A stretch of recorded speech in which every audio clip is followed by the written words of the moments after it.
Hey, welcome, wonderful listeners, to the Shadow and Starlight Podcast, where two friends deep dive into popular fantasy and romantasy books.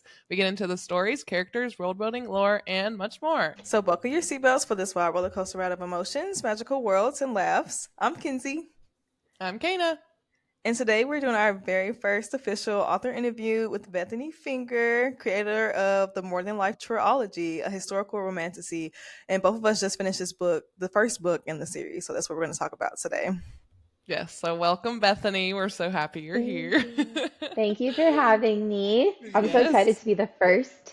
That's always special. We're so honored. And we really loved your book. Thank you. So listeners, just a little peek at the agenda. We're going to get to know Bethanie, learn a little bit more about her, and then we'll really get into the specifics and the background of her book and give you some thoughts of ours on what we thought of your book.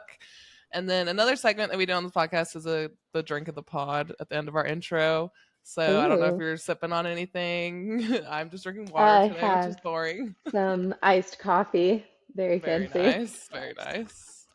Are you in... Nice. Are you in Cali? I am in Las Vegas. Okay, gotcha. Because I know you're in Pacific time, and we're in three different time zones. Because Mackenzie lives in Tennessee, and I live in Georgia. We lived in Mississippi for 4 years before coming to Las Vegas. Okay. And I desperately miss the weather because I swear when we lived in Mississippi, it rained like at least a little bit every day. There was always water and moisture. And then Las Vegas is like the exact opposite. I miss water so much. Oh my gosh, I bet. A lot of readers and those types of people like rain because it makes reading so cozy. Yeah, same. Yeah. Well, it's just so dry here, you know, and I've got curly hair, so it's terrible for my hair to have all this dry weather. Yeah, one of my friends grew up in Las Vegas and they just recently moved to South Carolina, and they were saying how much more they like it here, and her hair is curly too. She's like, this is amazing. Yeah. It's like the humidity styles it for you out there. Yeah, like exactly. Yeah. It's so fun. Mississippi is like next door to me. I'm in Memphis, and so like it's like a 20-minute drive away. We were in Biloxi down on the Gulf Coast, and it was gorgeous there. It was so pretty. And we did not appreciate it enough while we were there. Should have gone to the beach every single day. Yeah, it's the closest beach to us. So we used to go all the time. All right. Well, we'll jump in and get to know you, Bethanie. So I'll put you on the spot a little bit. If you want to tell us a little bit about you, your background and your hobbies, just anything you feel like is relevant for the listeners to know if they're thinking about reading your book. So this is the fun part because I immediately forget everything about myself. So I have a master's in library sciences and a master's in creative writing. I have worked in libraries, bookstores. I currently work as a 4th grade teacher. I have 2 podcasts, one about the Lunar Chronicles and one about Rapunzel. This is my debut trilogy. It came out last February, which is hard to believe is almost a year ago. And hobbies, what do I do for fun? I like to crochet. Nice. I like to play video games. I like PC games, play that with my husband a lot. Writing, is that a hobby? Yeah. Reading, is that a hobby? That's what I do. Yes. I figured that would be one of your hobbies. Right? Well, even gaming, we'll listen to audiobooks while we game. Oh my gosh, I love that. I'm curious, what games do you play? Because I am also a big gamer. Right now, I am obsessed with Valheim and Grounded, which are 2 PC games on Steam. I love the survival aspect of games, and Valheim is perfect when you're writing historical fantasy because I feel like you get in that whimsical vibe, and they have all this delicious music and thematic sounds in the background. And then Grounded is kind of like if Honey, I Shrunk the Kids was a video game. So you're like this big and you get stuck in the backyard and you have to kill all the bugs and find out how to be big again. So not anything to do with my books, but still fun to play. That is very fun. That sounds cool. I actually just bought Valheim when it was on sale a few weeks ago. I haven't played it yet, but I play PC games with my brother all the time. I love Valheim. Yes. Discord me sometime and we will play together because I love Valheim.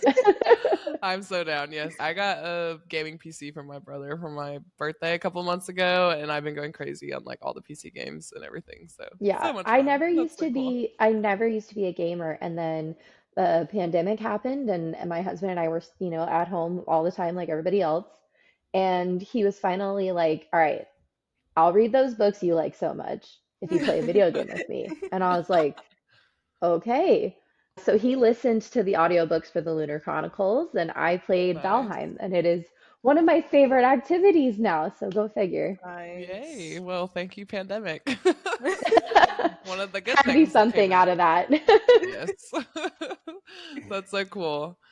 I'm curious, when did you first get into writing or know you wanted to be an author? So I've been writing ever since I can remember. Even as a kid, I would write like poetry and songs and short stories. And Hmm. I was 13 when I wrote my very first book, which turned out to be like a babysitter's fan fiction, but I didn't realize that when I was 13. I'm really I love old. People that. didn't really talk about fan fiction in the early 2000s. You were ahead of the Um, times. right? And then when I was in my freshman year of college, I wrote a short story for one of these creative writing classes I was taking, and my professor helped me get it published in the Chicago Sun-Times. I got a tiny little check of like $18. And that was the first Nice. time I was like, I could do this as a job if I really wanted to. Cut to 16 years later when I finally actually published something. That's awesome. So I know you said that you read a lot as a hobby as well. What are Mhm. some of your favorite authors and books that you read currently? Love Marissa Meyer, Heather Schneider, she's a big one. Meg Cabot, it's an instant classic if it's by Meg Cabot. K.M. Shea, Annie Sullivan, Kristen Tazen. I'm just naming people I've read recently. Uh, I loved Love Hypothesis, so I kind of thought Allie Hazelwood was going to be like my next big author crush, Yeah. but I've noticed a lot of it is formulaic at this point, and so I'm Yeah. kind of the roller coaster downward. But I still loved Love Hypothesis, and I loved Stuck on You has one of the most romantic lines I've ever read in my entire life. Mm. And I'm probably forgetting a million other authors, but that's who's coming to mind right now. It's okay. That's also whenever someone asks me, I'm like, I don't know. Yeah. Go look at my Goodreads It's account. like whoever comes to mind, that must be who I like. Yes. Do you like to read mostly romance or mostly fantasy or just lots of genres?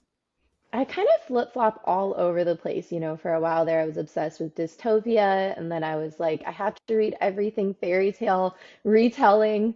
In the last, I would say 2 to 5 years, I've gotten really into romance and fantasy, which Hmm. is why I really like the romantasy genre Yeah. and getting to explore that. I like to think that the romantasy genre is for all the people my age who read Twilight and stuff in high school, but now we're Hmm. like adults and we want more. Yep. But we realized that there were some tender, scary things in the Twilight stuff that we want to avoid now. So it's like, all right, how can we be not toxic? Yes. That's hilarious. Yes, Yes. I grew up reading Hunger Games and The Maze Runner and Twilight, and now I'm obsessed with romantasy. So it is very true. Yeah. It's like a trajectory for us. Very, very Yes. much. I Are read you? romantasy for the romance, pretty much. Yes. Yes. I'm a big romance person. Yes. Kenzie's Me like the too. Me too. ultimate romance girl, and all Mhm. I read is fantasy. That's why I love romantasy so much because I love both genres and Hmm. love. It's weird. I never used to care that much if there was romance in a book, and for whatever reason, the last like 6 or 7 years, I've been like, man, this is so boring. Why haven't they kissed yet? Like, I love I feel that. like romantasy was what really got me into fantasy. I didn't read a lot of fantasy books, or hmm even like growing up, I didn't read any dystopian books. Like I knew about them, I knew about the movies, and I'm gonna read them eventually. But right. I didn't read any fantasy, and I didn't start reading fantasy as an adult until romantasy became a thing. I feel like I'm the opposite. I was all about fantasy, and then I read a couple of romantasy books and was like, this is such a cool subgenre, and went down Hmm. the rabbit hole. I can't believe I forgot her name. Jennifer Cross, I think. Jenna Cross. I'll look it up. But she wrote this like supernatural. I don't know, romance series, I guess. There's 8 sisters, and each of them have their own story where they fall in love. But it got me on this hook where I was like, we can have fantasy and romance. And so then I started on the pattern of like, what other romance books are there out there? Yes, it's the best of both worlds, truly. Yeah. That's most of what we cover on our podcast. The deep dives we do is mostly romantasy books because they're just so good. Oh, then I'm They a good are. author to be on here. Yes, Yes, perfect. I love it. perfect. All right, well, let's dig into More Than Life. So we only had time to read the first one, but I'm planning on finishing the rest of it, especially after that cliffhanger. So, Yes, same.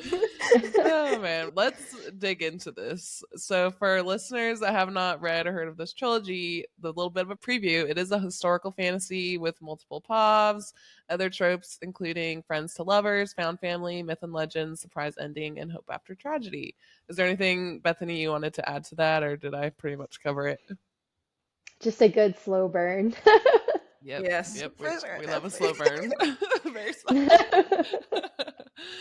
Yeah. Right off the bat, I was in the fields as someone. I just have a really close relationship with my dad, and Kenzie really does hmm too. Yeah. And so I was like immediately just interested in kind of in the fields that you dedicated this to your dad, and then of course Cordelia's dad. What happens to him? I was like, oh, I was immediately pulled in just by that.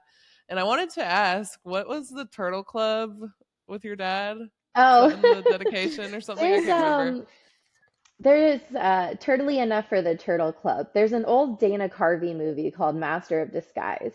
Hmm. And we watched it with my dad a lot when we were kids. And for some reason, it became this inside joke of like, there's a scene in the film where he wants to go to this turtle club, which turns out is like a underground club for like lords and stuff in the UK. But he saw that it was a turtle club, and so he dressed as a turtle. And when he got there, they wouldn't let him in, and he was like, "Am I not turtly enough for the turtle club?" And so it became this huge inside joke with my sisters and my dad. So when I was trying to think of the dedication, I was reading through everything and going over the dedication, and I was like, this is so tragic. Like, I need to add, like, my dad would laugh at this so much because it's so incredibly dramatic and tragic. I want to add something funny to the tail end of it. So I Yeah. that love was that. my That's way so of cute. like having just like that inside joke between me and him. Very cool. So your dad loves sailing. Is that kind of what hmm inspired that part of this book? Yes, absolutely. Nice. Do you like to sail too? Is I that something you do. did I with your do. dad? I don't get Cool. to in Las Vegas. Yeah. I But figured. but I love sailing with my dad. It was always really fun to be out on the open water and to just kind of look around and see that you have nothing and everything just Hmm. surrounding you, you know? Yeah. And I think there's something deeply adventure seeking about that situation and when you're in that moment. Yeah, definitely. That's really cool. I love Nice. that you have a personal connection to the setting of the book. That's awesome.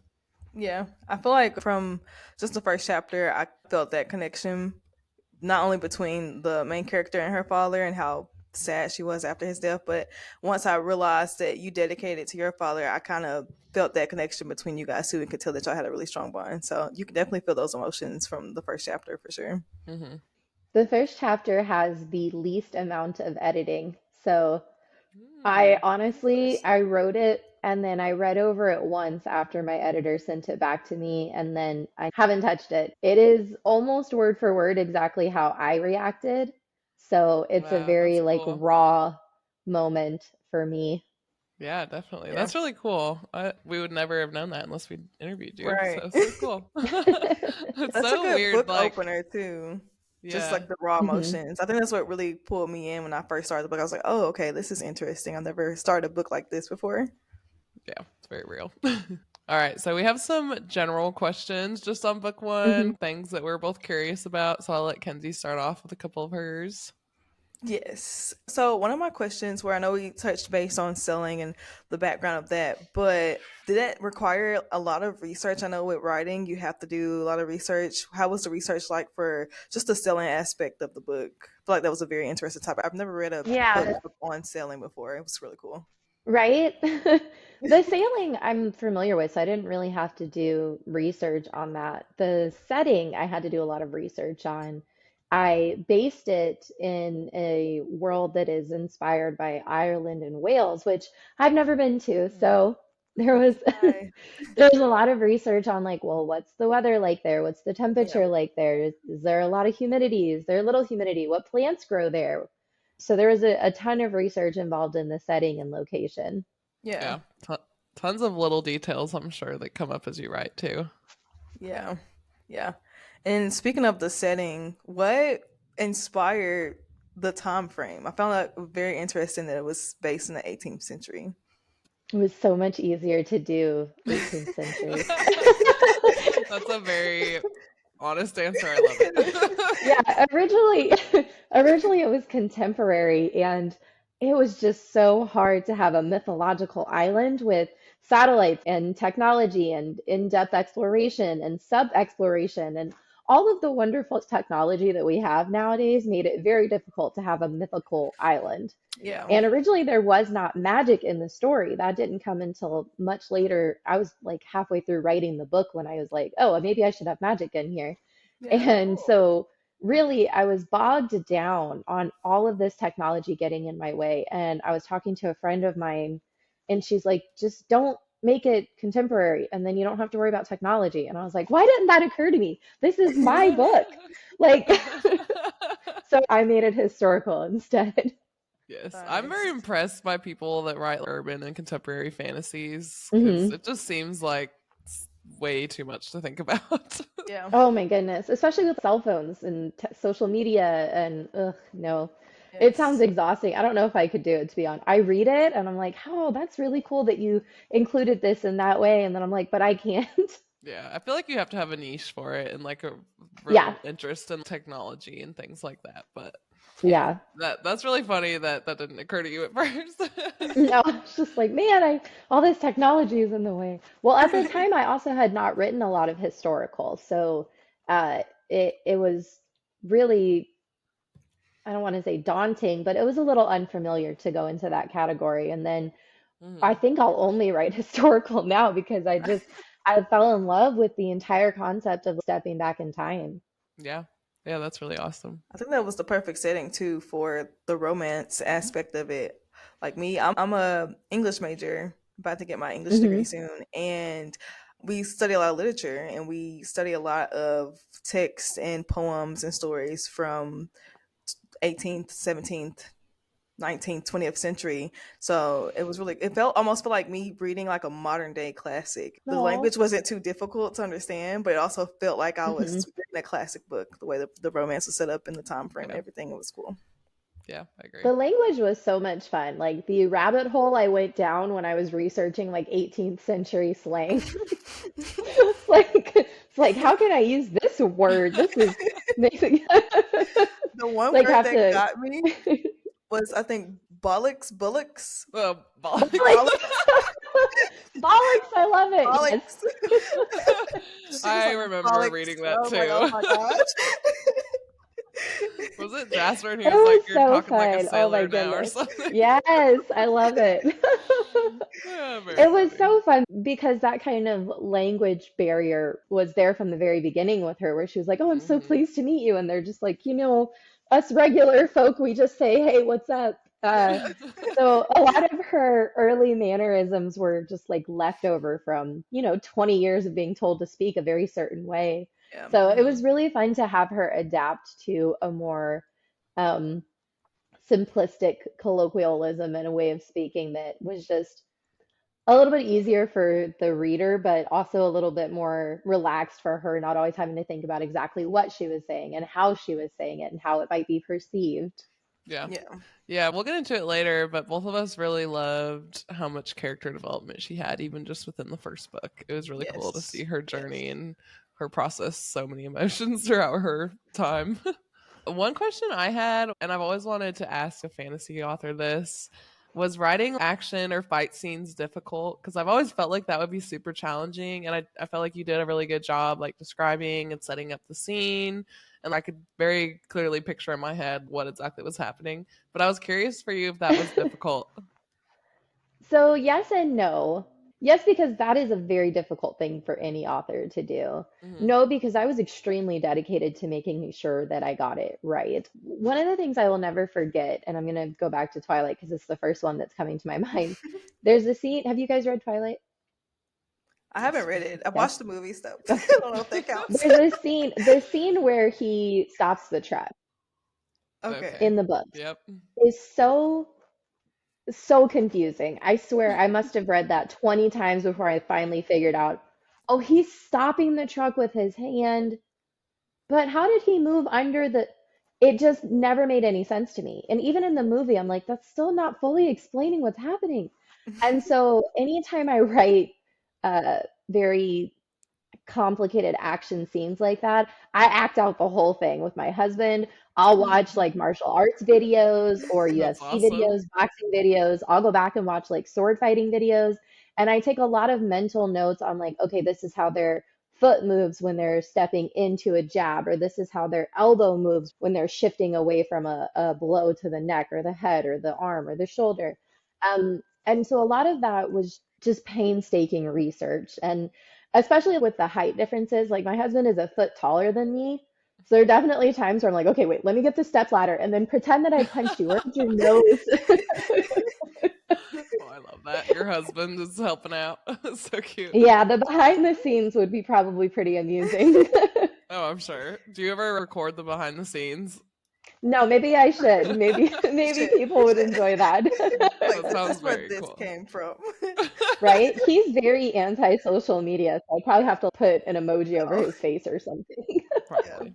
That's so funny. Well, you That's definitely did helpful a very good though. job like Yeah. writing those scenes. And yeah, I'm the person where I have to like in my head I'm playing a picture out during the whole action scene, and if something doesn't make Hmm. sense, it just throws the whole thing off for me and I'm like, Yeah. okay, I'm lost.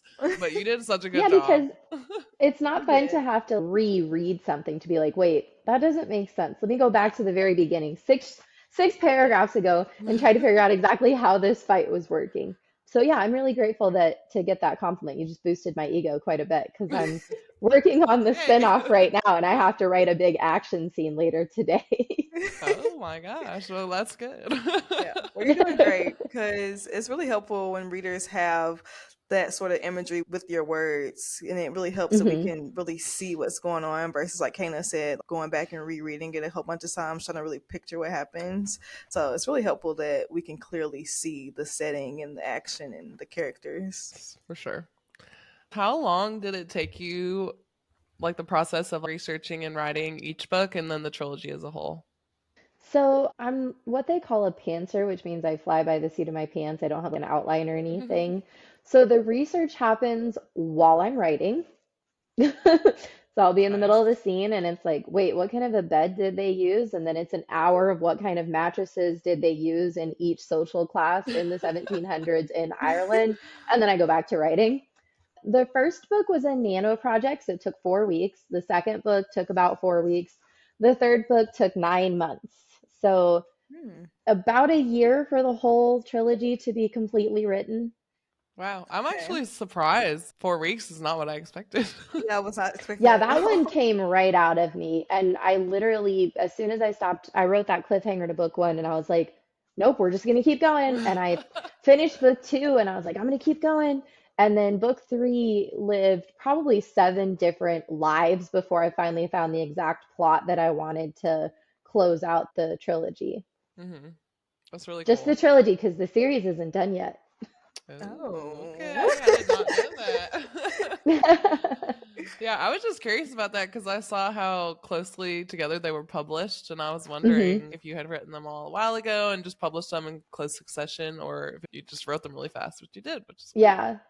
I always say I'm a reader first and a writer second.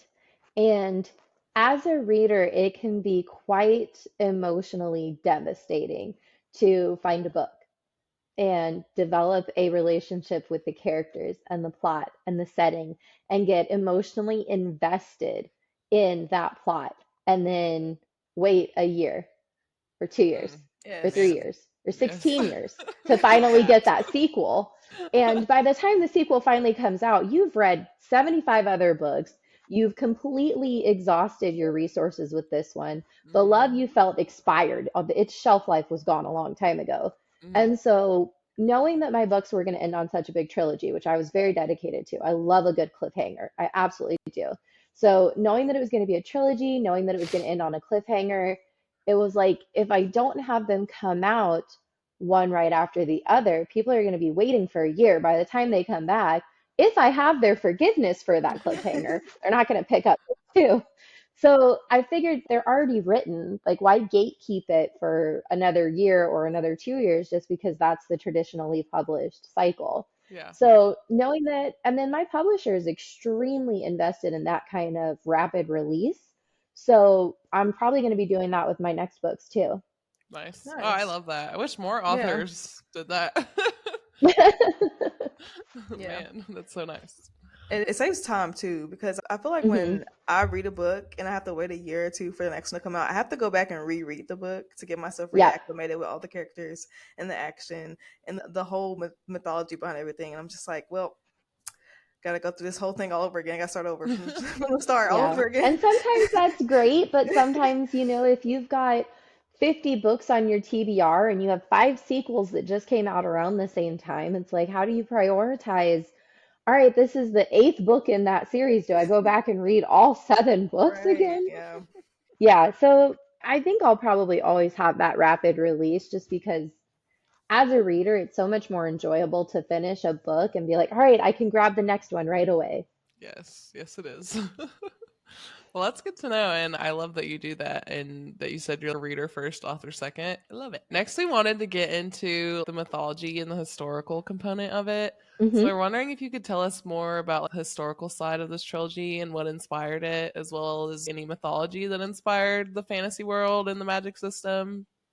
So the mythology is heavily inspired by the lost island of Atlantis and the lost island of Lemuria, both of which were cautionary tales, and both of which the islands were said to have harbored vast knowledge and technology of the future that was far beyond any other living civilization at that time. And the historical aspect, since I decided to base it in Ireland and Wales, a lot of the clothing, mannerisms, food, etiquette, the way that the societies were organized, the class structures, names, materials that they used, food that they ate, clothing that they wore, everything was based on research that I did on those times and those periods and those settings. And so a lot of the historical aspect sort of unfolded as I did all that research. I was able to picture it very clearly in my head. And then I love sensory details. I love sensory details. So I immersed myself in this world. And then as I created more and more sensory details, it became more and more established of a world. And then as the author, it felt like I was finally living inside it. That's awesome. Yeah, I I love was that. curious. My first thought was, I wonder if this was based off Atlantis or something like that, because that's what it Hmm. reminded me of. So that's cool. I haven't heard of the Lumeria Island, but now I want to look it up and see. It's kind of like the South American Okay. Atlantis. It's very similar background and story and concept. And I mean, if you go down the rabbit hole of mythological islands, Atlantis is one of hundreds, hundreds and hundreds and hundreds, which makes it so much like easier as the author to develop your own because you can inspire a little bit of it based on Atlantis, but Hmm. then you find there's all these other mythical islands or lost continents, and it's like, well, I can take an element from here and I can take an element from this one and sort of create your own system based on small elements of the other islands, and then Yeah. whatever you want as the author to be creative in your own way. Yeah. Were you interested in that mythology and those myths and legends before you started writing Oh this yeah. book, or was that yeah? And then did Yeah, you that's like just a get more into lifelong, it? yeah. Always Okay. been fascinated by ancient civilizations, ancient technology. When I was young, I thought I was going to be an Egyptologist, and then I realized that there's like no job as an Egyptologist other than to teach other people how to be an Egyptologist. So But I think ever since watching The Mummy, I was obsessed with ancient civilizations and curses and lost worlds and concepts of just any technology or mannerisms or cultures that were left behind by just centuries of we've had progress here, progress there. You know, we have the Industrial Revolution, we have the Age of Enlightenment, and all of those things, they create space for new energy and new ideas and new content. But in the path of that, we leave behind a great portion of things that we've already accomplished and achieved. Yeah, that's really cool. I have even more appreciation for all of those components of the book now, knowing how passionate you are about it, and not just since you started writing it. So that's really cool. It is, Yeah. yeah. Yeah. I am not a big history person. So this is like my first historical fiction I've read ever. But I really loved it, and it was a lot different than what I expected historical fiction to be like. And I know that people have their different like subjects they gravitate to, and so I never really pictured a Hmm. historical fiction to be so entertaining because I'm not really the biggest fan of history, but it was really fun to Hmm. learn about. Like Hannah said, now I'm interested in going and looking up these stories and trying to figure out where these myths and everything came from. It's really cool. Yeah. We become such big nerds on our podcast. We do like a whole Oh, myth yeah, I and love it. magic section, and we're like doing all this research and talking about what all these names mean, and we just get so into it. And then we're like, oh my God, we're a little bit nerdy, aren't we? But it's good. We love it. All right, we're going to just talk about the romance really briefly, and I'll let Kenzie take the lead on this one because I love the told you she's the romance. romance queen. So I love how earlier you mentioned it being a really good slow burn, and I love Uh-huh. a slow burn romance. I Me also love when too. it's fast paced, but I think I appreciate the build up and the tension more when it is a slow Hmm. burn. This was quite the change up for us because we usually read more like enemies to lovers, especially with the fantasy, romantasy subject. But we did love reading about Jasper. Am I saying his name right? I feel like I've heard different pronunciations of his name. So it's technically Jaspar, but Jasper. I'm not picky. Just I'm so grateful people read the book. They can pronounce it however they want. Okay, that's That good. part. Yes. I love the fact that this was more of a friends to lovers and us getting to know Hmm. and see their bond form. I am a sucker for the inner circle in books. I love seeing the different characters come together and make their own little found family. I love that. And seeing how both Jaspar, and I'm gonna actually have to pronounce the main female character's name. I'm gonna assume it's Cordelia. Cordelia, yeah. Okay, Yeah. Cordelia. It was really interesting to see them both be outsiders and come into the Anchorage Hmm. Inn and just kind of find their home here and just create this whole little inner circle. It's really cool. And again, the slow burn, just the little like Jaspar's goal to make her smile and laugh again. It's just like seeing him It's really so cute. try. It's really cool. Yes. And Yes.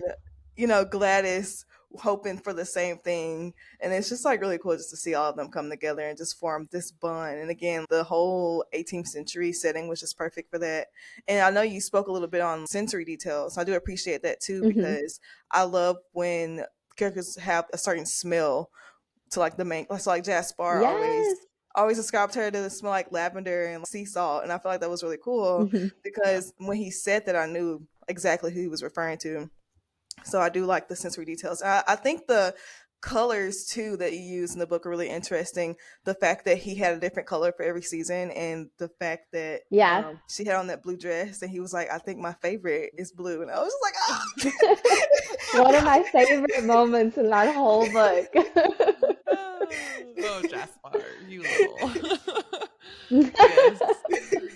This was definitely different for me because I definitely prefer enemies to lovers, and most of mine are high fantasy. They're super action packed Hmm. and like crazy from the beginning. So this was a bit of a change up for me.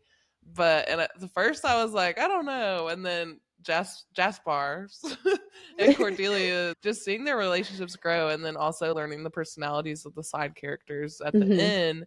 Even though the plot was a little bit slow in the beginning, it was really just focused on the relationships. I really loved it, and I usually don't love a slow burn as much as Mackenzie does, but I thought it was really cool them like building this trust and dependency on each other when they're both dealing with grief, even over the same person, and they don't even know it. And I just Hmm. love just seeing their relationship grow towards the end of the book, and then when they kissed, I was like, We got physical touch. Well, Yes. based on that, I really need to hear your guys' reactions after you read book two. Okay, we'll definitely Maybe let you come back. know. Maybe I'll come back after you read book two and we can talk more. Yes, yes, yes, please. I would love that. Yes. I know. Yeah. I need to crack open the second book just to figure out what happens. I need Yeah. some answers after I that cliffhanger. I love slow burn. My own marriage is a slow burn, so I think I'm Yeah. always going to be a little bit closer to that. Like, Yeah. I don't know, there's just something about the buildup and the intensity and then the final moment. And even now with the duology, it's not friends to lovers. This one, More Than Life, Cordelia and Jaspar, it's like strangers to friends and then friends to lovers. And that was really fun to do. And the book I'm working on right now is more like not enemies to lovers because there's not like, swords and Cardian and Judith kind of things going on, but it's more like maybe rivals or animosity. They don't really get along at first, but it's still slow burn, so I'm still I love getting that. to enjoy the revelry of that. Yeah. Mm. Do you have a idea of when your duology will be releasing, or are you still figuring that Yes, out? it's coming out this spring. Okay, Ooh. so pretty My soon. publisher Yes. is impatiently waiting for the manuscript. The manuscript for book one is going to my alpha reader tomorrow. And Nice. then I gotta really get book two done so she can get it because it also ends on a cliffhanger and she's gonna kill me if I don't give her book two right away. That's funny. Well, congrats. It sounds like you're Thank in the you. Yeah. final stages. That's awesome. I'm gonna add that one to the TBR when it comes out. Yes. I'm still shocked that you're finding all this time to write so fast and be a teacher. It's cool. And podcast. My And gosh. It podcast too. is definitely Podcast. exhausting. There are And definitely days when it gets, overwhelming, like a backdoor to being a teacher, but there like 85% of my job is just data nowadays. Like it's Yeah. collecting data on various aspects of the teaching environment and the curriculum and the expectations and just all kinds of stuff. So a good portion of my job that I have to take it home with me or stay late. And one of the things I've started doing, and this is controversial, I've heard a lot of teachers, they do not agree with this, but I found that I would rather go in early or stay late than bring it home. yeah. Because when I bring it home, I feel like, all right, I have until I go to bed to get this done. Yeah. And then I Yeah. don't have any time to write or podcast or sit down, uh, clean my house. All of those things don't get done. I've sort of put myself on a very strict schedule because I'm also in school right now. I'm getting another bachelor's degree. So I Nice. have a very strict Oh my god. schedule of like, Girl. I have a very strict schedule. I have what I call Marketing Monday. So Monday is when I do marketing. So it's when I talk to podcasts, it's when I make all my reels and my posts for Instagram and I schedule them to go out. Tuesday is when I do all of my homework assignments. Everything that is due that week gets done on Tuesday. Wednesday is I usually record the Tangled Up podcast. So then Thursday mornings, I usually spend that hour while I'm getting ready. I'll edit a little bit here and there. And then Wednesday night, before and after recording, I write. Thursday night, I write. Friday night, I write. Saturdays and Sundays, it's all about writing. Sundays, I have to record quite a few times for both podcasts, but for the most part, it's just very consistent writing. And being on that strict schedule has really helped me stay focused on, instead of waking up like, what am I going to do today? I have 9 different things that have due dates. Well, this isn't a day where we're focusing on school. It's a day where we're focusing on writing. So school will be there, on Tuesday when we do schoolwork, or the podcast stuff will be there on Wednesday when we do podcast work. So it helps me to have a schedule like that. Nice. Yeah. Yeah, I can see how Sounds that very would help. disciplined. I don't have that. Yes. I don't have that discipline. I I'm try. impressed. I guess you have to be that disciplined when you're that busy. Yeah. It's one of those things like I get tired, but I don't get tired of it because all of these passion projects are passion projects and I enjoy Yeah. doing them in various aspects. So I definitely get tired. I'm human, I have limitations, but I don't get tired of the things that I'm able to spend my time doing. I still find joy in writing and in podcasting and in teaching and in educating myself. Being on that schedule really makes it more manageable for me to have specific times where I can really enjoy those things and not feel overwhelmed by them. Yeah, that's awesome. That's really cool. What are you getting your degree in that you're in school for right now? Education. Oh, very Education. nice. Very That's what I nice. was Well, planning so to go back to school technically, for. I don't, yeah, technically, I don't have a degree in education. I was hired at my school to be the school librarian, but because of the teacher shortage, I got put in a fourth grade classroom instead. And so I was like, well, I don't know how to be a fourth grade teacher. So back to school to get my education degree and figure out how to be a teacher. Nice. Wow, Do you that's like cool. teaching the little kiddos? I do. It's very different than being in the library. I feel like as the library, I had everybody from kindergarten to fifth grade, so I had the whole school. This is a much smaller unit for me to get attached to, and I get to spend a lot more one-on-one time with the kids and really getting to know them. My daily routine is very structured. That's also very different than the library, so that's really nice to have a really structured, like, okay, at this time we're doing math, at this time we're doing phonics. I really have enjoyed that, and I've gotten much better at it because there is a lot that teachers have to do. I think I always heard my whole life that teachers work really hard, and I didn't realize just how hard. Like, to every teacher I've ever had, I never said thank you enough. But, that's the part of accomplishing learning how to be a teacher is learning how to work within those parameters and those hours that they give you to get everything done. And that's funny because I again about to graduate. I graduate next week actually, and I started Yay! I started to go to school business, and I switched to English because I wanted to become a Mhm, teacher. And my mom, she's a teacher. She's been in education for about 28 years now, so that kind of what sparked mhm. that. And I'm about to actually start working in the science field at the hospital. At a hospital, Nice. so we always joke about how I went to school for one thing, and then it's about to totally just be a whole different. I mean, that's where life takes you sometimes. I honestly, if you had told me 2 years ago, like you're gonna be teaching fourth grade, I would be like, okay, how? But the teacher shortage is very real, and it had never even occurred to me. Like I was working circulation at the public library when I found out about the job in the school library, and I was like, oh, that would be so much fun being a school librarian. And I applied and I got hired and I was the librarian. And then I think it was October, and it was like, well, we actually have 100 fourth graders and only two teachers, so we're going to need somebody in there. Gosh. So, yeah, it's definitely not something I would have anticipated. Even getting the job, like, I didn't know they could do that. I didn't know they could take me out of the library and put me in a classroom. That had never occurred to me.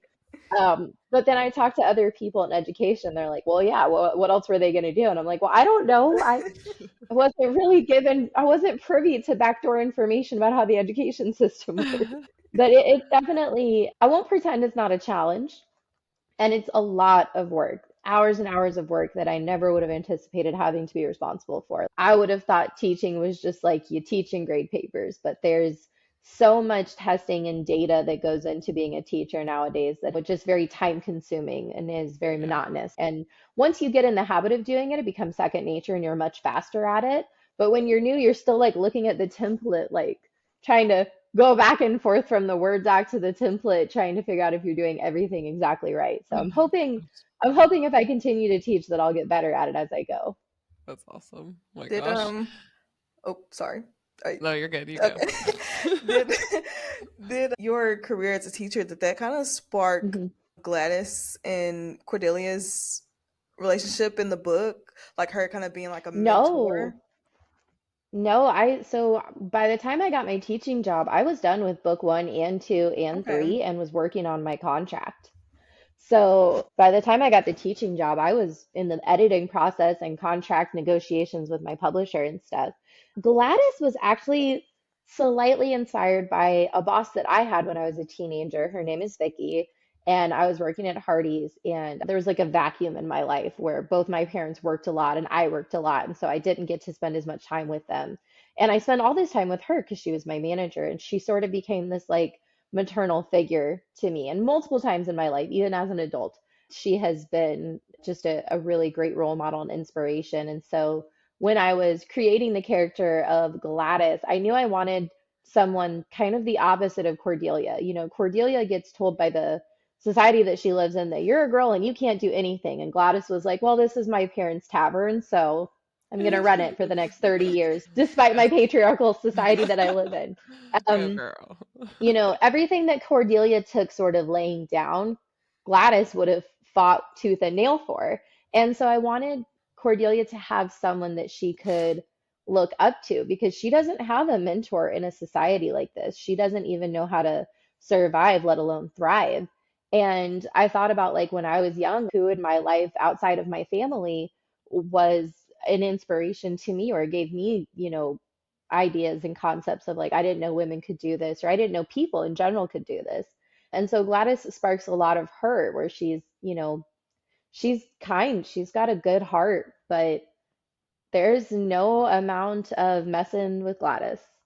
There's I just, love that about her. she does not tolerate. I wish Yeah. I was as tough as Gladys. I do, because that girl does Seriously. not tolerate anything. She walks around her own bar popping people in the head with tankards, and I live for it. And I love the Yes, I bonds loved that she her. made with other people just by being herself Hmm. and just being that strong, independent character. Because even when people get out of hand in the bar, she has the brothers, for example, come and always throw them out. She's like, "Oh, Yeah. you want free beer for that?" Like, I love She's like, I'll give you a free beer if you go take care of this for me, you know? And then that's Yes. always fun too with Iverson, because Iverson is like, we would have done that for free, but since you that. offered, Yeah. Yes. They were definitely the three brothers were a fun addition to the side Yes. characters. But I just loved oh my goodness, I love them. Gladys was Yes. probably my favorite side character, and I feel like Cordelia wouldn't have been able to step into her new self without Gladys's help and Absolutely. Gladys as an example, Yeah, absolutely. for Yeah, sure. she needed Gladys for sure. Well, speaking of character inspiration, I wanted to dig in a little to the main characters, and I just wanted to Hmm. ask what was the process of creating both Cordelia and Jaspar, and I was wondering if you identified or related with parts of either of them. I mean, a little. I think when you're a writer, there's a little bit of yourself in every character that you Hmm. write. Cordelia, she needed to be certain things.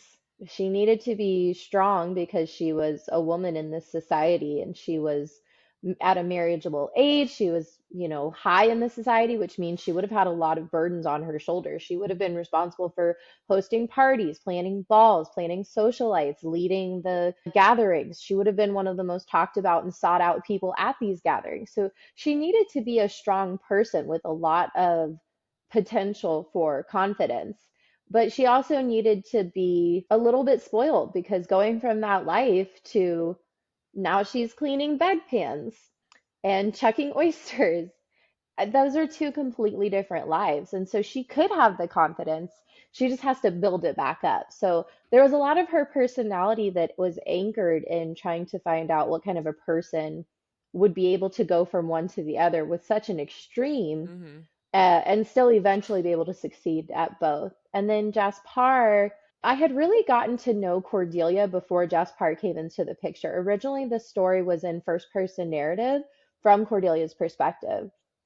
And I was doing a writing exercise. I felt like I wasn't connecting with Jazz as the character. And so I was Hmm. doing a writing exercise where I was writing a couple chapters from his perspective just to try to feel who he was and what his character motivations would be. And I realized how much I loved being in his perspective. And so I switched it up and I was like, okay, I'll do, back and forth. Cordelia and Jaspar, they each get their own chapter kind of thing. But then there were chapters where I was like, I would really love to see this from Gladys's perspective, Yeah. or I really want to know what's going on with Taylor, but I'm not going to have Cordelia go to the manor to talk to Taylor. Like, how do I? So it got to a point where I was kind of like, it's third person, and then that way I can do, whatever chapter I want. And then there are definitely some aspects of myself, when Cordelia slams the door and apologizes because she accidentally slammed the door, she like apologizes to the door. Yeah. That's something I do. I'll bump into a counter and, oh, I'm so sorry, to the counter, inanimate objects that get in the way. That's And hilarious. Jaspar, his sort of impatience with people who complain, that's slightly based on my husband. That's a mannerism. That's a pet peeve of his is people complaining. So I was like, all right, what's this guy? The brothers, I have two sisters that I'm extremely close with, and I actually dedicated the second book to them.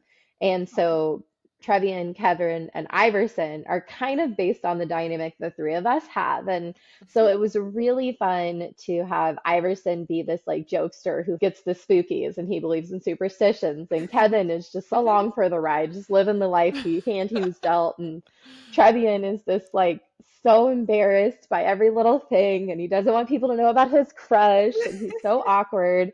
And I just really loved getting to channel those different elements of myself, but also of people that I've known in my life and people that I've met, and getting to sort of see how those could become their own characters, even if they had certain mannerisms that came from other people. Nice. That's so cool to see That the is cool. inspiration behind the characters. And I'm Yeah. definitely glad you made it multiple POVs because I feel like the Yes. story was Me a too. lot Yes. richer with all these different characters. Yes. I love all the personal touches you put in the book too. It makes it a lot more intimate. And I could tell the book was a little bit more personal. Like even before reading the acknowledgments or knowing where the book was inspired from chapter 1, I was like, this seems really personal. And usually people can't write this unless they've experienced it. But like all the relationships and everything in the book, just they felt so intimate, and it was so easy to love all those characters and feel a part of the inner circle and all the friendships that were formed in the book. And Kana's gonna love this question. But have you ever watched The Vampire Diaries? Oh my god. Yes. Yes. While I was writing this trilogy, it was the thing I was obsessed with. And I desperately, honestly, I've been thinking of doing a rewatch lately. So that maybe this is my like sign from the universe that that's exactly what I should be doing with my spare time. I'm actually rewatching it, and Cordelia actually reminded me of Caroline a lot. Oh, I like that. Yeah, I didn't think of that. So when you're Oh, talking yeah. about like the character Yeah. development and her being kind of like whiny at first and spoiled and then having to actually work hard, Right? I was like, this sounds And then by the like time we get to Caroline. the end of it, Caroline is like our favorite character, Yes. like way better than. That's so funny. Oh, that's my God. funny. Yeah. I need to do a rewatch. I loved that show so much. Me and Kenzie can do a Vampire Diaries podcast then. Yes, you can. She knows a lot about it. So then But I have to ask, have you read Vampire Academy? I haven't. Okay, so go read those and then contact me. Mm, Because they are the epitome of teenage vampire drama book. nice. If anybody reads Twilight and is like, oh, I love Teen Vampire, I'm like, read this series instead. Nice. I Probably will. definitely I'll better put it than on my Twilight. TBR. That's so funny. Every episode we've done, Kenzie's found some way to connect whatever book we're talking about to Vampire Diaries. Yes, absolutely. I love it. I And think I'm the like, reason oh my I've been hesitant to do a rewatch is because Bonnie breaks my heart. I know. Bonnie and Enzo, every time I watch that, I'm like, really, writers? Really? Everything she's done, and you can't give her Enzo? Are you kidding me? Like, Literally. so I think that's probably why I'm hesitant to do a rewatch, is I just don't want Yeah. to put myself through that again. Well, anytime I rewatch it, I don't go past season 6. That's fair. That's a good stopping point. Yeah, that's fair. That's fair. I could see that because definitely that season without Elena was like, whoa. Yeah, yeah. But I was like, y'all should have just been like, meat bow. Anytime a TV series is like, we don't need the main character, it's like, I know. just falls. Just end the show. Yeah. Well, while we're It's never a talking good sign. about characters, I know you said that you kind of write and then research a little bit and write. So when you're like thinking of these characters and forming these characters, do you know who they are before you sit down and write? Do you kind of have an idea of what they'll look like, their personality, or do you kind of just get ideas as you write when you're writing these characters? A lot of it is simultaneous, especially because like I'm a millennial, so I still have my Pinterest board. And so I'll go on Pinterest and type in like, 17th century sailor, and I'll see all these images, and then it'll sort of generate what people look like. And a lot of and I feel this right now because I'm working on a duology in the same universe, but with very different characters. A lot of the characters sort of develop as the story unfolds, and the story unfolds as I develop the characters. It's kind of a simultaneous union between the two. And when it comes to, what they look like, some of it is like, I have 6 characters with brown hair. Maybe I should make somebody have a different hair color. But some of it is also like, it just feels like this character would look this way. For some reason, when I was writing Trevian, I knew he was going to be shy and awkward and that he was going to get embarrassed a lot. And my husband is a redhead, so any emotion he has is red Yeah. everywhere. And so I thought, oh, he's perfect to be a redhead because, oh, hi, kitty. He likes to be stretched. Hi, kitty. Sorry to interrupt She you. looks so unhappy. I just woke That him face. up. Yeah. Oh, he looks very unhappy. He's very grumpy all the time. Right? But yeah, I knew Trevian needed to be a redhead because then he could, his neck is always getting red when he's embarrassed, or the tips of his ears, or things like that. And I think that when I'm writing, the more I know about the characters, the more they start to feel real to me. And then I start to realize what their mannerisms are. Like Trevian always saying, dunno, do I? Or Iverson and his feelings, and he's so superstitious. Or Diarmid, whistling when he thinks nobody's looking, but then immediately turning the scowl back on. And, the reveal that Diarmid is only like 31 years old was always one of my favorites because he just seems like this curmudgeon. And then it's like, wait, what? You were her thought he age was 10 at years least ago? That 60. doesn't make sense. Like, I thought he was at least I thought he 60. was. Yeah, I thought he was no, so I old. loved that. I didn't know he was going to be that young. And then I needed something to connect us to the fire because we needed to have this established, like, Hagans are bad before we got to the reveal that Jaspar is a Hagan. So I was trying to find ways to have a little clue here and there so that it wasn't just like, I hate information dumps. So I was trying to avoid that.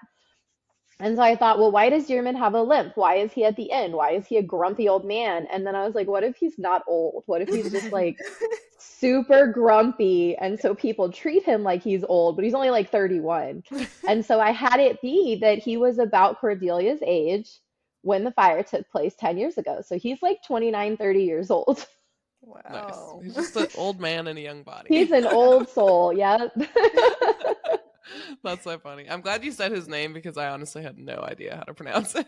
It's hard, man. Some of these names I picked. Wait, how do you say it one more No, time? you have to like roll your mouth in the middle. So it's Pyramid. You have to like in the middle. Yeah, it took me a while too. Or Beal. I see my names are weird because I was like, okay, I need a name that means something to do with what he is. And he's a talisman creator. And Beal means Axeman. So I'm like, okay, this like kind of sort of slightly works. So that's where it comes from. But then, my Kyria, my dad's name was Mike. So Mike Kyria. So that was heavily inspired. I was trying to find a way to combine Mike and Lemuria. So Mike Kyria. Yeah. And then Alaro, his middle name was Alan. So I was like, okay, well, how do I make something kind of like Alan? And then there's a country in book or a city in book 2 called Deseret because my mom's name is Desiree. So a lot of it is like little tidbits of somebody else that I'm trying to manipulate into this world. The brothers, I knew I wanted one to be named Kevin after my uncle. And so then it was, well, what names rhyme with Kevin? Because my mom named all her kids with the "in" at the end. So it's Brittany, Bethany, Lindsay, Sammy. So I'm like, okay, I want all of them to have the same ending. So what names go with Kevin? And so I found Trevian and Iverson. And so some of the names are just a rabbit hole of information that I found online that I just decided had to be in the book for some reason. Nice. That's so cool where you got the names from and the inspiration behind them. I like the fact that it was like all these different inspirations and they just kind of all fell together and came together at the end. That's really cool. Yeah. This is so cool. I love learning about it. The only thing we really had left on the agenda is we just had some thoughts about the plot and the characters. And I just want to say I really loved Cordelia. Like I mentioned earlier, we loved her character growth, but it's really important for me when I read, especially fantasy, I have to like the FMC and I have to relate to her in a little bit of a way. And I just loved her character. She was raised completely different and she's so hardworking and resilient that she's able to completely change her life. Like you said, she had to be a strong person to go to that extreme shift. And I think it speaks a lot to her dad's character and the way he raised her that she was able to do that. And as someone that's really close with my dad too, that just made me like relate because I feel like my dad made me into a really strong person. And so that was really cool. So I just really loved her. And again, I did love Jaspar, even though I wanted to punch him a few times. I But mean, you have to forgive him after that talisman scene. Doesn't that just break your heart? I cried mm, so much writing Oh my that. god. I yes. almost took it out like 5 times because Wow. I was so sad writing that, but it was so Uh, necessary for the plot. I know it was. Yes, I've forgiven him. Yes. One of my favorite parts was just the plot twist of Jaspar's descendants and how the curse wasn't what he thought Yeah. it was, and everything around Colaris is not what they thought it was. And I just thought that was so interesting, and that's what made me probably the most excited for book two. So I am planning on finishing it. I'm currently reading a Brandon Yay. Sanderson series right now, and I'm thinking about it like 100% of the time. So I have to finish that, and then I'm gonna hop back into your series. But I'm excited to see where Understandable. where the plot heads. I love it. yeah, same. I same with Kana. I think Cordelia, like her character development was just so important, especially for the readers.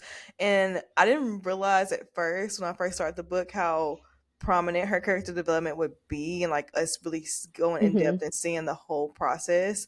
But it was interesting and also kind of funny seeing her shift in society, how she goes from, like a lady and then she joins the working class. And it's just like me being a part of the working class since I was 16. I was like, how do you not know how to do some of this stuff? But it honestly Yeah. is true. And it kind of symbolizes today's society because we still also today Yeah. have different societies. And something that I know how to do, another person that might be in a different class won't know a thing about it. And it's honestly so interesting, and just it baffles me that we all don't have those same common skills that we can, like survival And skills.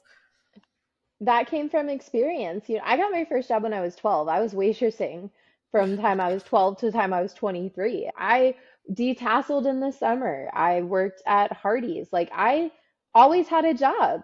Right. And I was working at a local bookstore a few years ago, and this guy was there working with me, and it was his like he'd been there for like 2 months, and it was my first day, and he was like, okay, so now we have to do this part of the job, and I'm going to show you how to sweep. And I was like, I know how to sweep. Like, but it turned out he didn't. Oh. So part of his training when he first got hired was learning how to sweep and mop the floor. So when he was Okay. training me, he just assumed everybody needed that training. And I was like, I don't know why I moved my head for your cat. Oh. I just was like saw the tail. Let you Um, have it. but, but my husband has had that too. Like he worked with someone who was like 19 and he like couldn't make his own coffee. He'd never touched a coffee pot before. And I think the more you live in the world and the more people you meet, the more you're Yeah. like take for granted that not everybody knows how to do things. Like she can't even properly open a door because for her whole life someone has opened a door for her. Yes. So she's like, "Man, this is heavier than it looks." Like Yes. Yeah, I thought you did a good job capturing all the little things that would be so different. It wasn't just the really big things. It was like that thing with the doors. You would never think about that, but that's something that she would have to deal with. Yeah, and her yeah, or style braiding her too. hair, Yeah, her yeah, style. her clothes, climbing up and down. Like somebody's always pulled out a chair for her. She doesn't know how to Yes. sit on a bar stool. Like or her, chucking the oysters. She didn't know she was supposed to do something with it. And then she'd already dropped a giant pot of porridge and lost her shoe. She wasn't about to ask a question. She was too embarrassed. So she just, till her poor tiny little fingers were like bleeding. Like she Uh, just, and I I feel think like that that's that's what what I would makes have you done. root for her. Like, Yes. yeah, because that's exactly what I would have done. Yes. 100%. I'd be like, you know yes. what? I embarrassed myself enough. I'll figure it out. I'm not even going to Yeah. ask. I'll be like, they're gonna 100% that's fire what I me. would I have done. can't ask a question. And I Right? love I It's love so the hard. comedy aspect of it too, because the scene where she drops the porridge and then she like walks out and then she comes back in and she's like digging in it and she like pulls her slipper out and she walks off. I'm just like, oh my gosh. I Yeah. forgot about that. When she's freaking out about the mouse and she's like, well, actually, it was a potato. But it looks like a mouse, I swear. Oh my Yeah, gosh. that Yeah. was really fun though, because I found a lot with, like what you talked about before with like your FMC. I found a lot in books and series that I love. It's interesting that I love them considering how annoying the FMC is, like Vampire Diaries and Elena. Yes. After like season 3, that girl drives me bonkers. Yeah. So it's interesting to think of, when you're creating a female character, at least from my perspective as an author, you have to make her relatable, but you don't want her to be so annoying that people are like, I don't really care what happens. You want Yeah. people to root for her. So she had to do silly things like dropping a pot of porridge, but then she had to be adorable by coming back and getting her shoe. Yes. Or she had to be like afraid of the dark because it's the dark. But then you have Yeah. people like Jaspar, it's like Diarmid is a scoundrel. There's no rats. It's not that dark. Get down there and do your job. So it's a really nice way for the two of them to balance each other because Jaspar being Yeah. irritated and annoyed by her could not last very long if we wanted to root for him either. Yeah, very Yeah. true. And speaking of Yeah. Jaspar, so on the flip side, I am always very crazy about the main male characters. I am like always boy crazy in books, and I have 1,000 book boyfriends. Yes. I always call myself toxic because I love when we have like this very complicated male main character, and we kind of just see his walls just kind of tear down bit by bit. And I think we also get that with Jaspar because I noticed from the jump he was very wary of physical touch, and it took him a while to Yeah. adjust to even being like physical with Cordelia. And I loved how he just slowly grew softer and grew more fond of her. And I love like just when the main male characters just lose their all grip of their control and they're just like, forget it. I admit it. I'm in love. Sorry. Like I was being such an asshole at first. I'm so glad that you mentioned his aversion to touch because a lot of people haven't picked up on that yet. And it was one of the most interesting character developments that I got to explore because I had to think about who this man would be and would act like if he had nobody in his life for the last 12 years. And one of the things that you would lose in that situation is physical touch. And so I was trying to think of a situation in my own past where I might have experienced that. And my husband is in the United States military. And shortly after we got married, he got deployed for 6 months. And I had not made connections with the area we moved to. I hadn't made connections yet. And I realized I was going through a really severe depression very quickly, and I couldn't figure out why. And I remember speaking with my dad about it, and he's like, well, you're probably touch starved.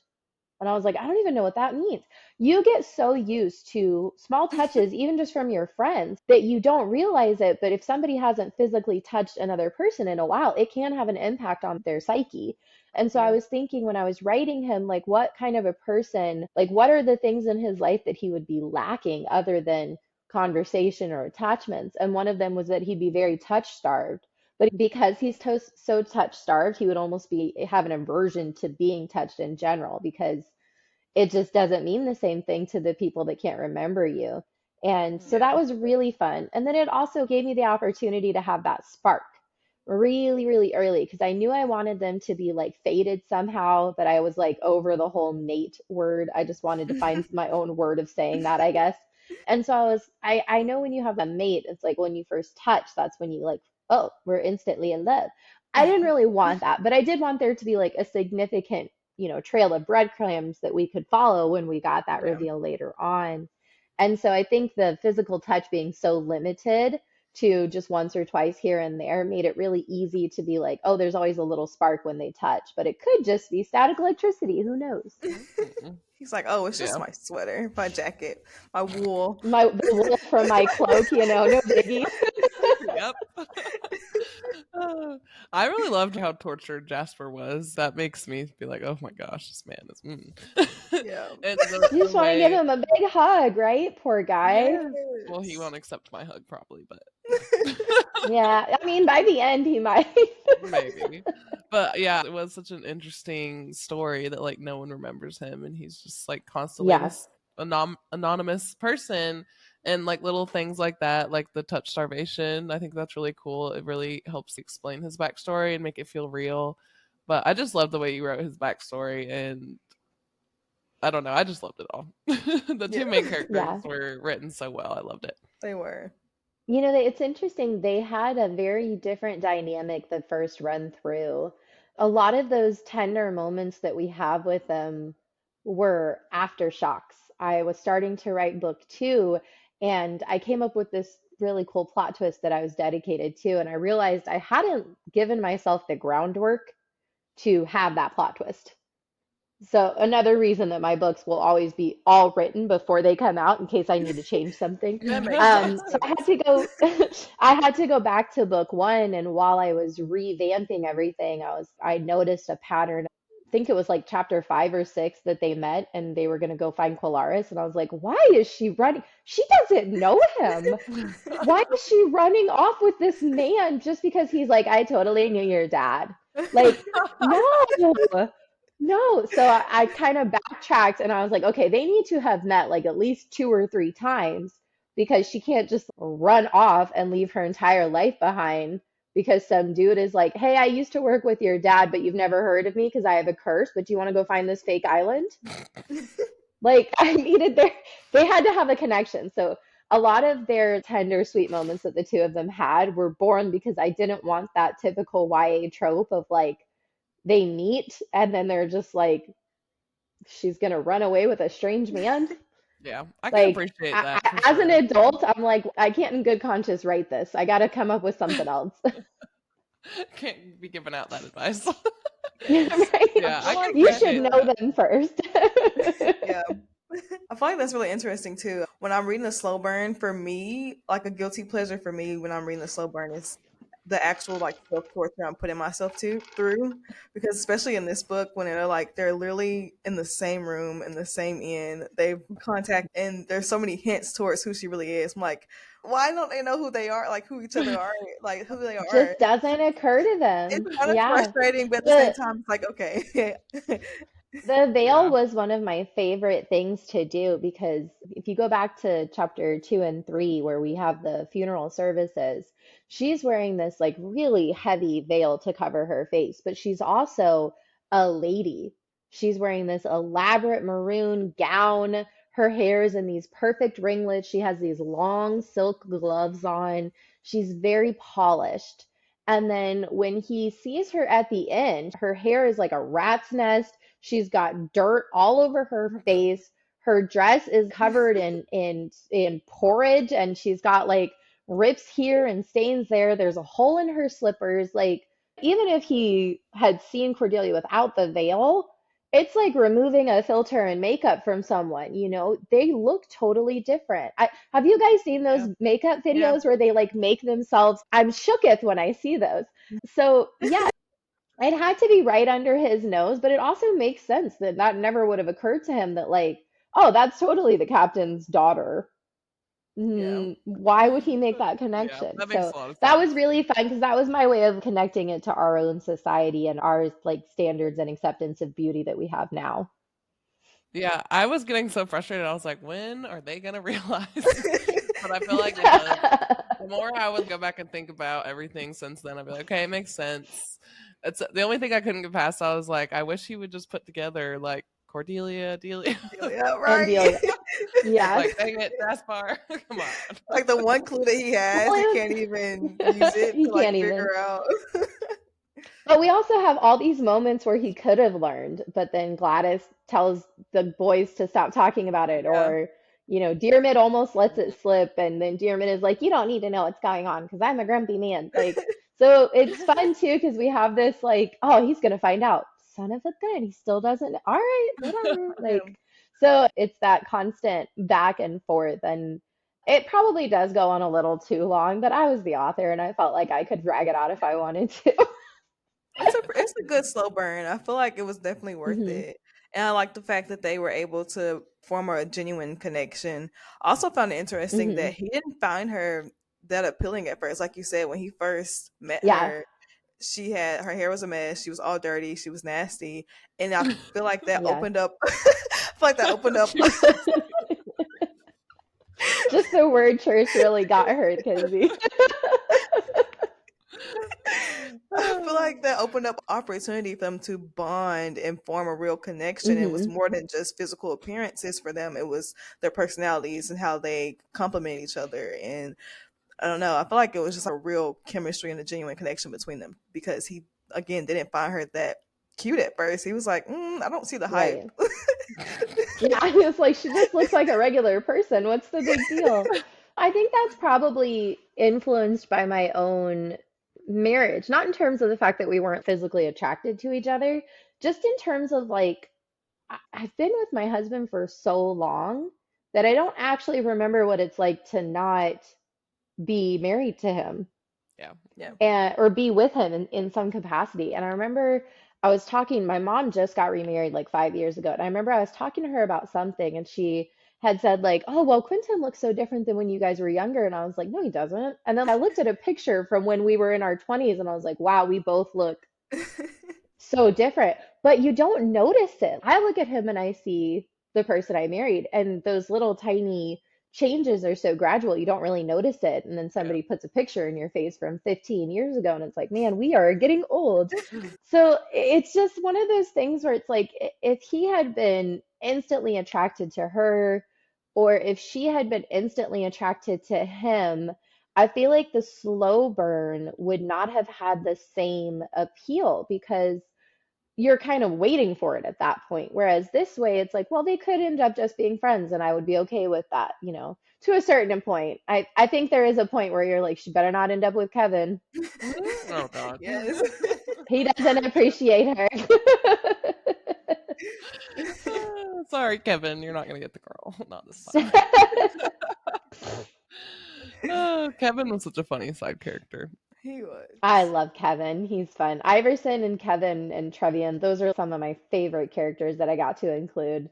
And then Trevian and Marcel are so funny because Marcel is like so stoic, even he doesn't know what he's thinking. And then Trevian is like emotions on his face, heart on his sleeve kind of person. And yeah, they're just so fun. Oh, my Speaking of Trevian and Marcel, I love the scene when they're at the bar and it was during the snowstorm. And Oh, they're yeah. like, oh, Marcel, you want to help my brother board up windows? You Just trying should to tell get my them brother. just like intentionally trying to get them together. Yes. Iverson is always playing matchmaker. He's like, Marcel, my brother's sick. You should come check on him with me. Like, it's so cute the way Iverson and Kevin try so hard to get Trevian over his fear and his shyness. They're like, just go for it. Yes. You're driving us nuts with this crush from afar. You're like, and it's so sweet that Marcel is just completely oblivious. He's such a chill person that like he just lives his life. He doesn't really pay attention to everything else. And I just thought that was so funny to have this like polar opposite connection between the two people. Yeah. If Gladys wasn't my favorite side character, I think Kevin would be. Yeah, but Gladys and Taylor are like two of my favorite people. As the writer, I did not know I was going to do that. I was writing the scene where she gets the letter and Gladys is talking to Mary. And for some reason, I wrote that Gladys was going to go talk to Taylor. I wanted Mary to stay with Cordelia. And then I was like, why would Gladys go talk to somebody she's never met? And then I was like, oh, but she has met him. What if in another life they knew each other? And so it kind of opened this whole can of worms of like, well, what if there was another life? What if Gladys and Taylor had another life when they were younger where they fell in love and life came between them and pulled them apart? And so then I got to go back and add a bunch of stuff and make it these little connections of like, Taylor's actually the one that sent her to Anchorage because he contacted Gladys, and Gladys was always talking about her lost love. She actually was referring to Taylor. And there's one side mention of Taylor being like, the one woman I loved would never have acted like that. And it's like, oh, I wonder who that is. And then we find out later it's Gladys. And so the two of them were really fun as well. That's the ultimate slow burn. 30 years. Oh my gosh. That was a really slow burn. Man, I hope they get back together, but I guess I'm gonna have to read more to find out. We'll see. I love that scene because Mary's like, why would you go talk to Taylor? You don't even know him. She's like, I'm gonna go talk and to then Taylor. Gladys is like, oh, has it been so long that people don't even realize that we were betrothed? But that's how long it's been. 30 years. People forgot. Yeah. All right, before we close our episode, we're going to do Trial by Trivia, a segment we usually do on our regular episodes. And Bethany is going to give us some trivia questions on book number 1 of her trilogy, and we're going to hopefully get them right. Okay. So my first question is, what is the first clue that Jaspar is a Hagen? Ooh. That's a different cat. It is. She's like, that's not the same cat that was there. It didn't change color. Orange. That's a different cat. Honey Badger. Hi, honey. He's even more grumpy. No. I'm trying to think. I feel like it was when I don't remember what the exact scene, but I know it was towards the beginning of the book, and he was wishing to summon the fire so they can see better. Yep, chapter 2. Okay. Dang, girl. He was like, I'm cold, but I'm not going to bother with summoning a fire right now. It's too risky. Yeah. I did highlight Okay, that part because I totally was like, missed that. that's very suspicious. I was like, why are you summoning You're fire? suspect right now. Highlight.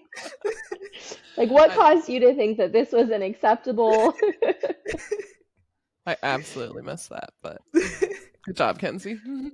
Well, I didn't I'm even really think big. twice about it. I'm really big on annotating. I feel like out of both of us, Kana is really big on like the mythology and theories. I'm really big on foreshadowing. So I like to figure out what happens. I love before everything foreshadowing. happens. Yeah. Okay, so you will love book 2 because I foreshadowed the duology I'm working on now in chapter 1 of More Than Life. Ooh. I love foreshadowing. That's why when I wrote the plot twist in book 2, I went back because I absolutely love the concept of leaving little clues everywhere with the little Easter eggs and stuff. So I'm huge on foreshadowing. So then my other question would be, what was the first clue we had about Colaris? Like the first mention of the island? Oh, man, I feel like it was she mentioned her father, something about it with her father, but I don't feel like that's right. That's my first thought. Let me see. Was it I feel like it was also towards the beginning of the book, and it was like after the funeral, and we were in Jaspar's point of view, and he was talking about the different adventures that he and the captain went on and what they were looking for. But the first time we heard the word. The word. Oh, from The word Colaris. What's the brother? What's the youngest brother? Trev. Yeah, Trevion. I don't know. I forgot how to say it. But he was like, they were picking on him because he was scared. Or, no, he wrecked his ship or something because he was trying to find a lost island. Yeah. He was going to save their gran. Yes. He was going to save their grandma. I don't know why, but that scene was like, I don't know, it was kind of funny to me because they're like picking on him. I was like, well, what happened to your first ship? What happened to That was such a great scene. I thought it was hilarious. And that was something I wrote because my editor was like, you need to have more clues about Colaris back in the front of the book. We don't find out about it until the middle. We need clues so that by the time we find out about it, we're like, oh, Colaris is this established legend within the culture. And so that was the scene I went back and added that, and then the scene at the market where they have the like puzzle of Colaris. But I always loved that scene because I just thought it was so funny, and it sets up the brotherly dynamic very quickly for the trio. Yes, that does. Well, dang, good job, Mackenzie. This is the best I've ever done on trivia. I always lose. Yay! Okay, I have more. All right, let's do it. Okay. What is a mannerism Jaspar notices about Cordelia when she's eating that he later helps her with? It was one of the ways I established that they had gotten to know each other and they'd really gotten close over the months, and that they had started bonding intimately. You might have got me on that one. The only thing that's going when to mind he tears up the bread and puts it in her soup for her. Oh. Because he knows that's how she eats her soup, with the bread torn up. So that was me trying to show that they eat together a lot. He's noticed this mannerism of hers. I was about to be like, but she's never had very whiskey. obscure. That was the first thing that came to my mind. I was like, oh, she's never drank anything. Yeah, that was a fun scene too. He does. I loved that scene. Oh my goodness. Gladys is like, I'm gonna knock you out and touch my ale. He's like, well, she's never had it before. She's like, well, oh, okay then. In that case, yeah, then I guess it's all right. Oh man, I'm trying to think if there's anything. Oh, we talked about Jaspar's favorite colors. You guys liked that scene. Do you remember what they were? For all the seasons? I could Okay. guess. Just the one that changed to blue if you want. Oh, because winter was. Oh, what was winter? Dang. Winter was. Gray, silver. White, yeah, white, sometimes Okay. silver. Okay. Yeah. That makes sense.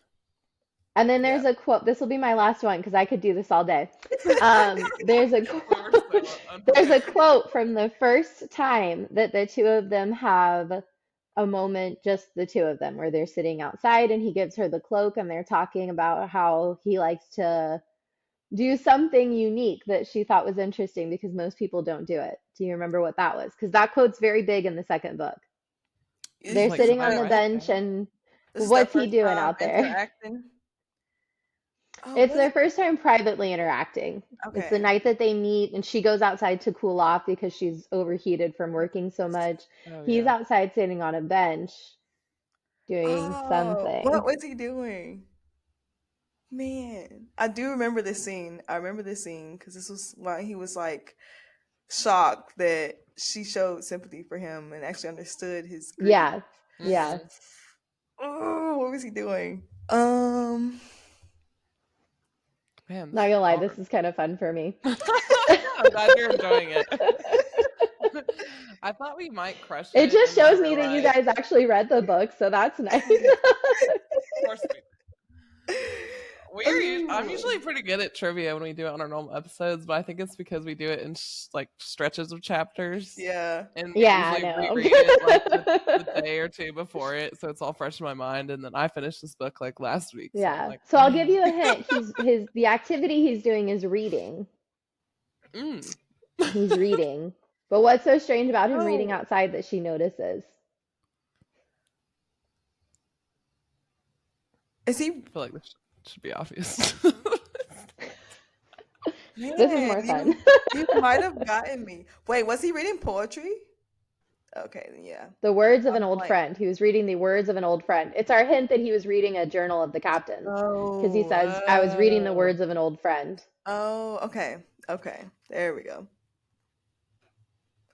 Mm. Even with the hits, I'm like, Even with the hints, I'm like, okay, my wheels are turning. So wait, the question is, what was he doing? What did he Yeah. say? What did Cordelia notice about the way he was reading and why was it unique? I don't know. I think you got me with that one. Yeah. dang, Bethany. I think I'm gonna So throw in the she towel. noticed that it was unusual to read outside in the dark, and he said that he likes reading by the Oh, moonlight because the yes. sun is bright and he has to squint, but something about the moon is peaceful. I do remember And that. that Oh. I quote think I has a actually comeback highlighted in book that. two. Oh, Okay. Yeah. okay. Nope. So that's why I wanted to. Now I'm trying to get you guys to read book two. Oh, it's Yeah. So I Oh, happening can for for come sure. sure. back and For we can sure. talk again. For sure. For sure. I'm even more motivated to read it now that like I've met you and I know the author behind the book and like Yes. Yeah. all these things that we know about No, the book honestly, now. please have me back. I've talked to so many people about book one, and I never get to talk about book two or three. Yes. Well, For sure. we will plan on reading the second and third book and maybe we can do a follow-up interview. That'd be Yay! awesome. Let's do Okay, works for me. it. Awesome. All right. Well, that's a wrap, folks. Thank you for tuning in to our very first author interview. And thank you, Bethany, so much for letting us interview you. Listeners, we really hope you add this trilogy to your TBR. It's definitely Shadow and Starlight approved. And correct me if I'm wrong, I think you can find it on Kindle Unlimited, Amazon, and most Yep. bookstores. Is that right? Okay. Awesome. Well, Yeah, every definitely bookstore, recommend. Target, Walmart. If you live in the Las Vegas area, I go to the Barnes and Noble all the time and sign everything they have. Oh, So you'll probably cool. find a signed copy really quickly because I go in there and I just grab all my books and start signing them. Nice. That's Nice. awesome. I love that. Cool. Oh Well, yes. yeah, Thank you we're again. definitely looking forward to finishing the trilogy and doing a Yes. follow-up interview where we can talk about everything else that happens after book one. So that'll Yes. definitely be on Yay! our schedule for sure. That would make me really happy. We definitely Yes. All appreciate you right. taking the time out to meet us. It was so cool talking about for us never having an author interview. I feel like this was like I loved it. I loved the conversation. I Right, didn't know yeah. what to expect talking to an author, but I loved it. It was so Same. fun. No, this was so much fun. I've been laughing the whole time. I love it. Yes, I'm glad. It was very fun. Well, it's so nice to meet Oh, my you. kitty. Talk soon You again, as well. hopefully. Thank you. All right. Thank you. All right. Bye. Bye. Bye.